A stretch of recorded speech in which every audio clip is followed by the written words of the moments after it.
Your full name is your soul's contract, and your name number is the combined frequency of your full name. Your name number vibration, which is your first, middle, and last, contains the overall frequency that you give off, how other people see you, your reputation, your basic personality traits, and the influence that you have on the world around you. Each letter in the alphabet contains its own individual frequency, and when you match the corresponding number to each letter in your full name and add them all up together, it gives you your name number vibration. You can use this chart called the unit method to calculate your name number vibration.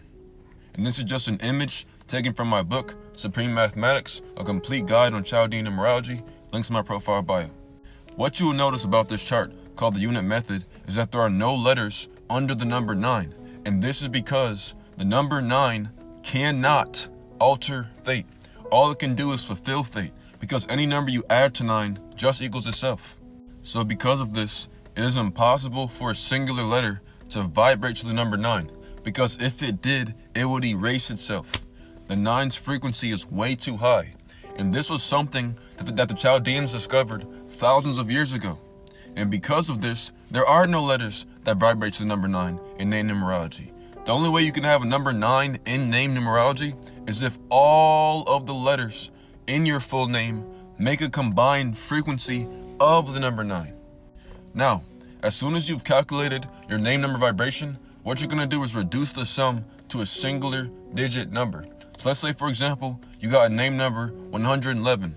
What you're going to do is take 1 plus 1 plus 1, and that's going to give you 3. So 111 is a name number 3. Let's say, for example, you got a name number 76. You're going to take 7 plus 6, it's going to give you 13. You're going to take 1 plus 3, and it's going to give you 4.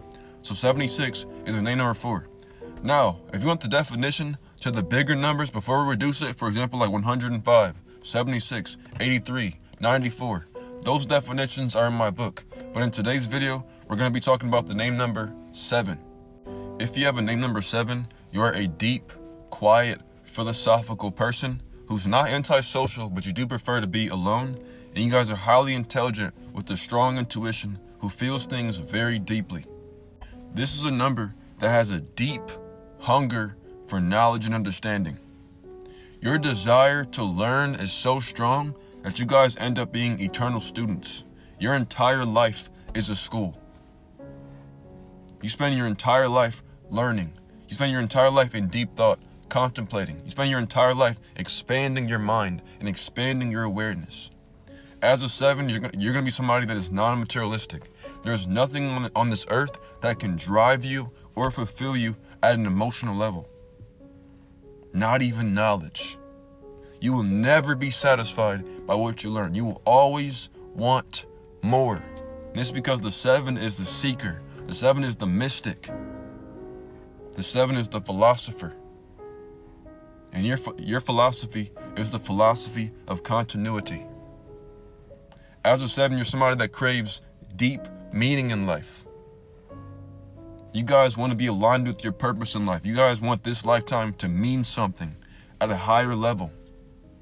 You guys want a deep, profound connection with something that is beyond yourself. And so you guys go through the most heartbreaks because you guys love so hard. Your love is not love. It's almost a religious, spiritual devotion.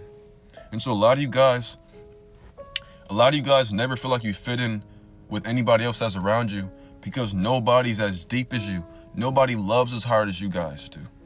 So a lot of you guys will love your partner more than they love you, and that's going to hurt you. A lot of you guys are not going to have that same love that you have for the world reciprocated. And so it's going to make you feel like an outcast. It's going to make you feel like a loner. It's going to feel like you don't fit in.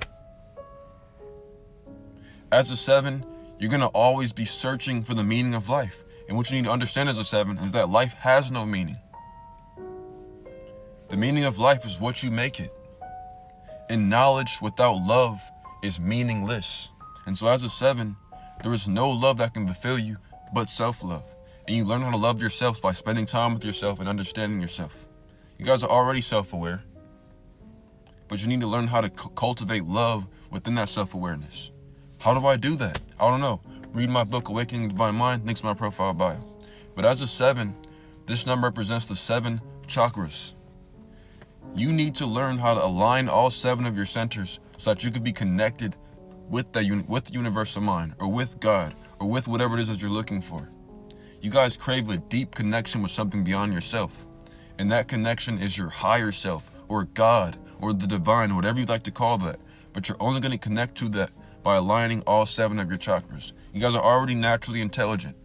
Once you learn how to do this, then you're going to have that self-love, then you're going to be fulfilled, and then you're going to have your sense of purpose. And what you guys are going to do is use your knowledge to create a philosophy that can sustain yourself and then sustain the entire world. So use your love for yourself, which interconnects you with the rest of humanity, to serve the world through knowledge. So you could be an inventor, you could be an author, you could be a writer, you could be a musician, you could be a consultant, a teacher.